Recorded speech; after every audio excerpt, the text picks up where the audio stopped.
Hello, dear viewers. I am Shubhrajyoti Chanda, Assistant Professor in the Department of English, Jorhat College Amalgamated.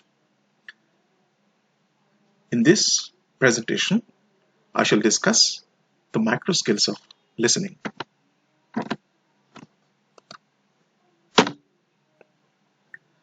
The objective of the presentation, as I've already mentioned, is to discuss the micro skills of listening, and the target audience for my presentation are students of degree first semester.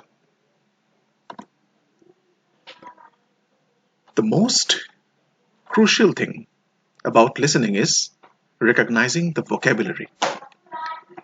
So the listeners, at the very first instance, must identify the vocabulary, should recognize the language, then look for the key words that is said. Sometimes the words may not be known.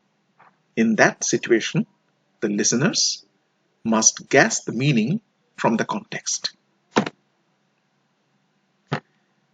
Listeners should be able to identify and understand the elliptical forms of sentences used. For example, a very famous one here, flying planes can be dangerous. So the sentence has an inbuilt ambiguity in it. The listeners should be able to understand it using the right context. Then the listeners should be able to distinguish between the major and the minor constituents in the utterances. They should be able to detect meanings expressed in different grammatical forms and sentence types.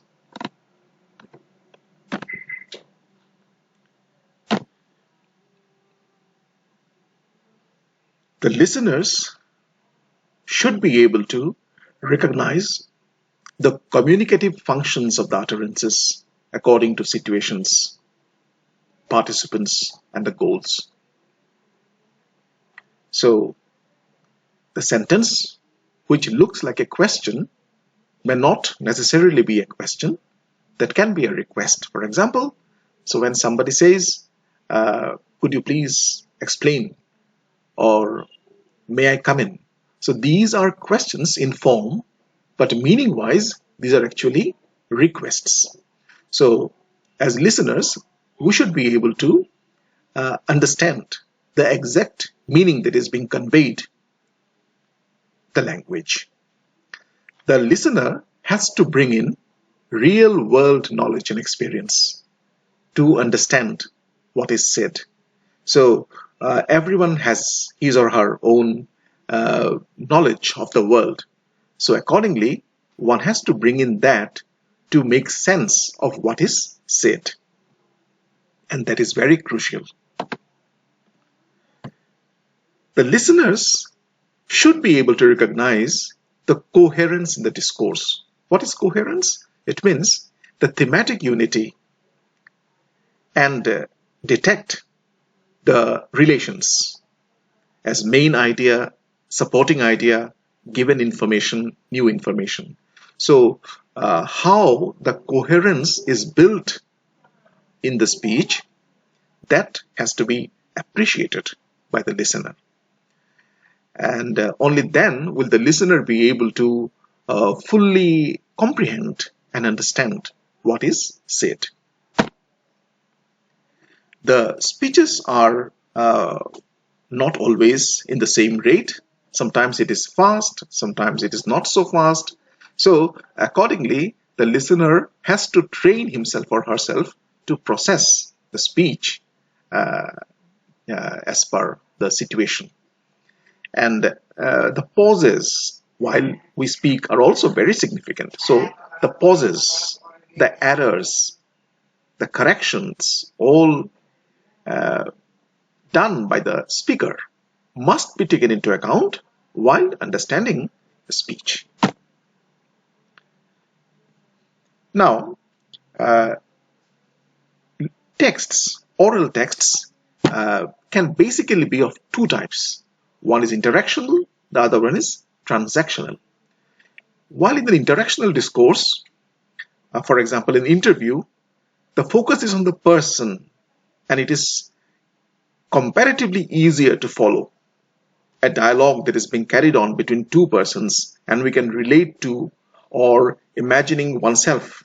Just imagine yourself in a situation where you are interacting with somebody and somebody is asking you about your information, some information, and that is quite easy to follow and understand. Easier. Not always, but then it is comparatively easier. But transactional, need not always require immediate response. For example, a documentary video in the YouTube or the news bulletin in the television. So we do not respond to that. But for that, we have to be more attentive.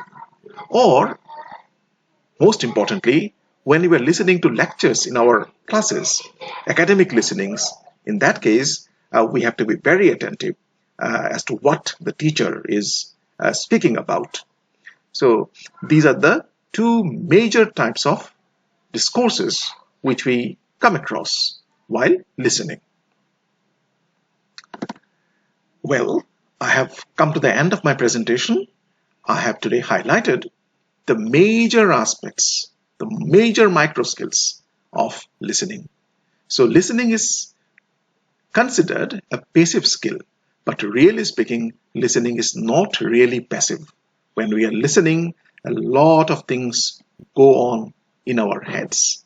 So to be a good listener is actually training oneself up to become a good speaker. So when we listen well, we also learn to speak well. Thank you so much.